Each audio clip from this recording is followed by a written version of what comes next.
শুভ সকাল বন্ধুরা। আজ ২৭ আগস্ট বৃহস্পতিবার। আজকের সকালের বরাক তথা সমগ্র আসামের গুরুত্বপূর্ণ খবরগুলি হলো: গাড়ির মালিকরা সাবধান, এবার গাড়ির মালিকদের টার্গেট করে নতুন সাইবার প্রতারণার ফাঁদ। গাড়ির ট্রাফিক চালান বকেয়া আছে, হোয়াটসঅ্যাপে অথবা SMS-এ এমন মেসেজ এলেই সতর্ক হতে হবে। চালান মেটানোর নামে পাঠানো লিঙ্কে ক্লিক করানো অথবা APK ফাইল ডাউনলোড করিয়ে মোবাইলে ম্যালওয়্যার ঢুকিয়ে দেওয়াই এখন সাইবার প্রতারকদের নতুন কৌশল। রাজ্যের বিভিন্ন এলাকায় গাড়ির মালিকদের লক্ষ্য করে এই ধরনের প্রতারণার ফাঁদ সামনে আসায় উদ্বেগ বাড়ছে। বেশিরভাগ এই ধরনের প্রতারণা ঘটছে গৌহাটিতে। এখনও পর্যন্ত অনেকেই এর শিকার হয়েছেন। প্রতারকরা কখনো ট্রাফিক পুলিশ, কখনো RTO, আবার কখনো চালানের নাম ব্যবহার করে ভুয়ো মেসেজ পাঠাচ্ছে। সেখানে বলা হচ্ছে সংশ্লিষ্ট গাড়ির চালান বকেয়া রয়েছে। জরিমানা এড়াতে দ্রুত টাকা মেটানোর জন্য দেওয়া হচ্ছে একটি লিঙ্ক অথবা APK ফাইল। সরকারি দপ্তরের নাম এবং চালানের তথ্য ব্যবহার করায় অনেকেই মেসেজটিকে আসল বলে ধরে নিচ্ছেন। বিপদ শুরু হচ্ছে এর পরেই।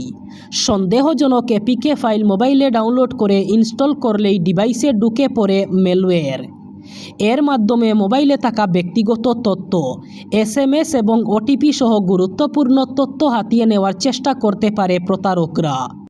আর কিছুদিনের মধ্যেই সেপ্টেম্বর মাস শুরু হতে চলেছে। আর সেপ্টেম্বরের প্রথম দিন থেকেই দেশে 5টি নতুন নিয়ম শুরু হতে চলেছে। প্রথমত, 1 সেপ্টেম্বর থেকে ভারত থেকে বিদেশে যাওয়া যাত্রীদের ইমিগ্রেশন কাউন্টারে বোর্ডিং পাসে আর স্টাম্প করাতে হবে না। এবার যাত্রীরা মোবাইলে ইলেকট্রনিক বোর্ডিং পাস অথবা তার প্রিন্টেড কপি দেখিয়েই ইমিগ্রেশন প্রক্রিয়া সম্পন্ন করতে পারবেন। এদিকে আপনার যদি ব্যবসা অথবা কোনো পেশা থেকে, তাহলে ITR জমা দেওয়ার সময় সঠিক ফর্ম বেছে নেওয়া অত্যন্ত গুরুত্বপূর্ণ। অ্যাসেসমেন্ট ইয়ার 2026-27 জন্য যাদের অ্যাকাউন্ট অডিট করা বাধ্যতামূলক নয়, তাদের 31 আগস্টের মধ্যে রিটার্ন জমা দিতে হবে। ITR 4 অর্থাৎ সুগম ফর্ম তাদের জন্য যারা অনুমান ভিত্তিক কর ব্যবস্থার অধীনে রিটার্ন জমা দেন এবং ব্যবসা থেকে তাদের আয় 50 লক্ষ টাকা পর্যন্ত। এদিকে ব্যাংকের FD অথবা ফিক্সড ডিপোজিট সংক্রান্ত কিছু নিয়ম পরিবর্তন হতে চলেছে। নতুন নিয়ম অনুযায়ী 3 কোটি টাকা অথবা তার বেশি অঙ্কের বড় আমানতের ক্ষেত্রে ব্যাংককে প্রতিটি কার্যদিবসে সকাল 10টা 10 মিনিটে তাদের ওয়েবসাইটে সুদের হার জানাতে হবে। এদিকে আগামী 1 সেপ্টেম্বর LPG গ্যাস সিলিন্ডার বুকিংয়ের ক্ষেত্রে পরিবর্তন। রান্নার গ্যাস ব্যবহারকারীদের পরিবারগুলির জন্য রয়েছে স্বস্তির খবর। যারা 23 আগস্টের মধ্যে LPG কানেকশনের KYC করাতে পারেননি, তাদের জন্য শেষ তারিখ বাড়িয়ে দেওয়া হয়েছে 31 আগস্ট পর্যন্ত। অর্থাৎ 1 সেপ্টেম্বর থেকে আর KYC করা যাবে না। আর KYC অথবা আধার বায়োমেট্রিক কনফার্মেশন বাধ্যতামূলক। তা না হলে গড়ুয়া দামে সিলিন্ডার পাওয়া যাবে না। আরও যে পরিবর্তনগুলি কার্যকর হতে পারে, এর পাশাপাশি সেপ্টেম্বর মাসে LPG গ্যাস সিলিন্ডারের দামেও পরিবর্তন আসতে পারে।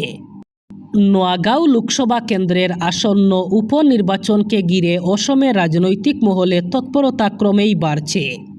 একদিকে কংগ্রেস আনুষ্ঠানিকভাবে প্রার্থী বাছাইয়ের প্রক্রিয়া শুরু করেছে, অন্যদিকে প্রার্থী বদলের সম্ভাবনা নিয়ে আলোচনা শুরু হয়েছে AIUDF-এর অন্দরে। ফলে নির্বাচন যত এগিয়ে আসছে, ততই স্পষ্ট হচ্ছে রাজনৈতিক সমীকরণের নতুন ছবি। অসম প্রদেশ কংগ্রেস কমিটি উপনির্বাচনের দলের প্রার্থী হতে ইচ্ছুক সদস্যদের কাছ থেকে আবেদন আহ্বান করেছে।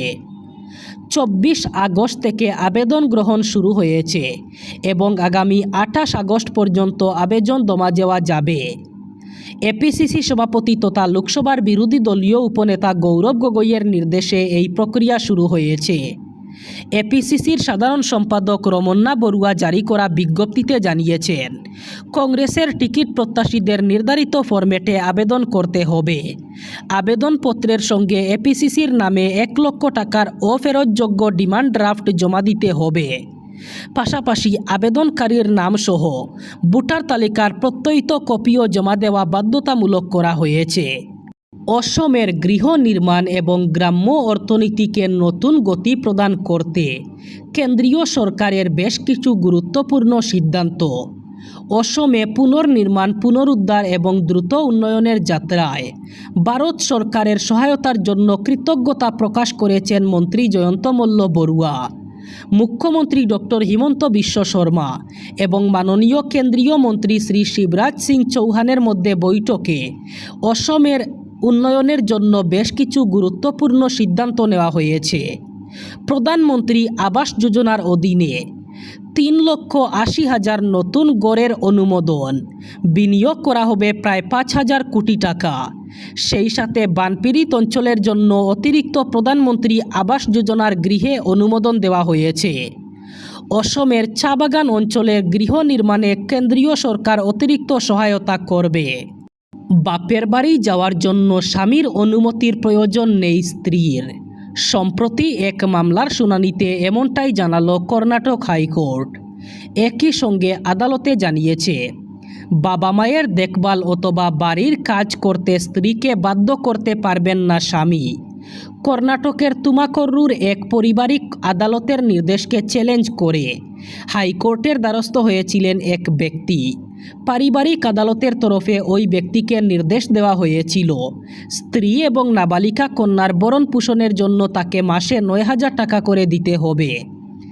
এই নির্দেশকে চ্যালেঞ্জ জানিয়ে হাইকোর্টে নিজের আবেদনে ব্যক্তি বলেন, তার স্ত্রী বাড়ির কাজ করতেন না এবং এমনকি তার শ্বশুর শাশুড়িরও যত্ন নিতেন না, ইচ্ছে মতো বাপের বাড়ি চলে যেতেন, ফলে ভরণ পোষণের অর্থ কমানো হোক।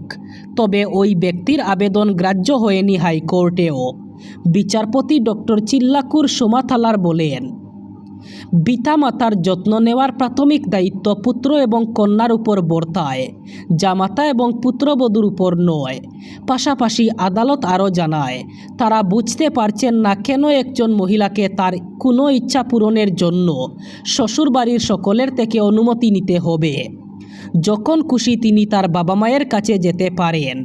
এমনকি বাড়ির কাজ নিয়ে ওই ব্যক্তির অভিযোগের পাল্টা আদালত জানায়, স্বামী অথবা অন্য কেউ কোনো মহিলাকে অথবা তার স্ত্রীকে বাড়ির কাজ অথবা তার পিতামাতার যত্ন নেওয়ার বিষয়ে নির্দেশ দিতে পারেন না। বাড়ির কাজ স্বামী স্ত্রীর মধ্যে সমানভাবে ভাগ করা উচিত। জাতি জনগণনা ইস্যুতে বিভ্রান্তি তৈরি করছে মোদী সরকার। এই অভিযোগে সরব হল কংগ্রেস। প্রধানমন্ত্রী নরেন্দ্র মোদী মুখে যা বলেন কাজে তা করেন না। তাই জনগণনার সঙ্গে এবার জাতি গণনা হবে বলেও আদতে তা হবে না বলেই দাবি করল কংগ্রেস। এ ব্যাপারে প্রশ্নমালা পরিবর্তন করে স্পষ্ট আকারে জাতির উল্লেখ যুক্ত করার দাবি করা হলো। প্রধানমন্ত্রী নরেন্দ্র মোদীকে যৌথভাবে চিঠি দিলেন রাহুল গান্ধী এবং মল্লিকার্জুন খার্গে।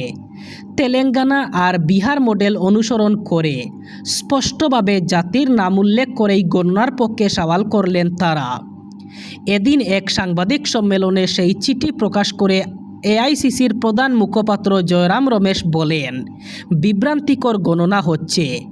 আগামী ফেব্রুয়ারি মাস থেকে সাধারণ গণনার সঙ্গে জাতি জনগণনা হবে বলে ঠিক হয়েছিল, কিন্তু নির্দিষ্ট করে কে কোন জাতের তা উল্লেখ করা হবে না বলেই প্রশ্নমালা তৈরি হয়েছে। তাহলে কি করে জানা যাবে ভারতে কোন জাতের মানুষ কত রয়েছেন? কি করে হবে তাদের জন্য প্রকল্প? তাই এই পদ্ধতি বাদ দিতে হবে, সাজাতে হবে নতুন প্রশ্ন। স্কুলের নির্ধারিত পোশাকের সঙ্গে হিজাব পরার বিষয়ে এলাহাবাদ হাইকোর্টের রায়ে পুনর্বিবেচনার দাবি জানালেন মুসলিম ধর্মীয় নেতারা।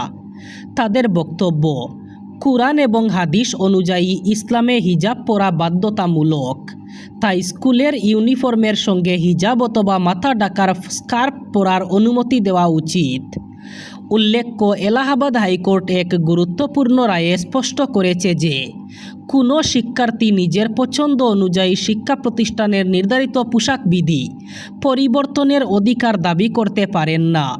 উত্তরপ্রদেশের প্রয়াগরাজের একটি বেসরকারি স্কুলের এক নাবালিকা ছাত্রী ইউনিফর্মের সঙ্গে হেড স্কার্ফ পরার অনুমতি চেয়ে আদালতের দ্বারস্থ হয়েছিল। সেই আবেদন খারিজ করে দেয় আদালত। রায়ের প্রতিক্রিয়ায় অল ইন্ডিয়া মুসলিম জামাতের সভাপতি মাওলানা মুফতি শাহাবুদ্দিন রিজভী রেবেলভি বলেন, স্কুলের ইউনিফর্ম ও হিজাব দুটি পৃথক বিষয়, এগুলিকে একসঙ্গে দেখা উচিত নয়। তিনি বলেন, স্কুলের সীমানার মধ্যে প্রতিষ্ঠানের নিয়ম এবং বিধি মেনে চলা উচিত, তবে হিজাব পরার বিষয়টি আলাদা। কুরআনে এর উল্লেখ স্পষ্টভাবে রয়েছে। বিচারপতি এবং আইনজীবীদের কুরআন, হাদিস এবং অন্যান্য ধর্মীয় গ্রন্থ পর্যালোচনা করার অনুরোধ জানান তিনি। বাংলাদেশের একটি জেহাদি সংগঠনের সঙ্গে যোগাযোগ থাকার সন্দেহে হাইলাকান্দি জেলার রামনাথপুর থানার অন্তর্গত বলদাবলদি তৃতীয় খণ্ড থেকে 21 বছর বয়সী এক যুবককে আটক করেছে পুলিশ। ধৃত যুবকের নাম ফজল ইসলাম বরবুইয়া। জানা গেছে, গৌহাটি স্পেশাল টাস্ক ফোর্সের কাছ থেকে পাওয়া তথ্যের ভিত্তিতে রামনাথপুর পুলিশ মঙ্গলবার শেষ রাতে অভিযান চালায়। ওই অভিযানে গ্রামের নিজ বাড়ি থেকে ফজল ইসলামকে আটক করা হয়। পুলিশের প্রাথমিক দাবি, বাংলাদেশের একটি জেহাদি সংগঠনের সঙ্গে ওই যুবকের যোগাযোগ থাকতে পারে। বিষয়টি খতিয়ে দেখতে বর্তমানে তাকে জিজ্ঞাসাবাদ করা হচ্ছে। সংগঠনটির সঙ্গে তার যোগাযোগের প্রকৃত কী এবং এই ঘটনায় আরও কেউ জড়িত রয়েছে কিনা তা জানার চেষ্টা করছেন তদন্তকারীরা। ঘটনার পর বলদাবলদি এলাকায় তীব্র চাঞ্চল্যের সৃষ্টি হয়েছে। এবার বরাক উপত্যকার 3 জেলার আজকের আবহাওয়ার খবর। আজ 27 আগস্ট বৃহস্পতিবার বরাক উপত্যকার 3 জেলায় গরমের সম্ভাবনা। আজ শিলচর কাছাড়ে সর্বোচ্চ তাপমাত্রা থাকবে 33 ডিগ্রি সেলসিয়াস এবং সর্বনিম্ন তাপমাত্রা থাকবে 27 ডিগ্রি সেলসিয়াস। একইভাবে হাইলাকান্দি জেলায়ও আজ সর্বোচ্চ তাপমাত্রা থাকবে 33 ডিগ্রি সেলসিয়াস এবং সর্বনিম্ন তাপমাত্রা থাকবে 27 ডিগ্রি সেলসিয়াস। শ্রীভূমি করিমগঞ্জেও আজ সর্বোচ্চ তাপমাত্রা থাকবে 33 ডিগ্রি সেলসিয়াস এবং সর্বনিম্ন তাপমাত্রা থাকবে 27 ডিগ্রি সেলসিয়াস। এই ছিল আজকের সকালের গুরুত্বপূর্ণ খবরগুলি। ভিডিওটি অবশ্যই লাইক করবেন এবং চ্যানেলটি সাবস্ক্রাইব করবেন।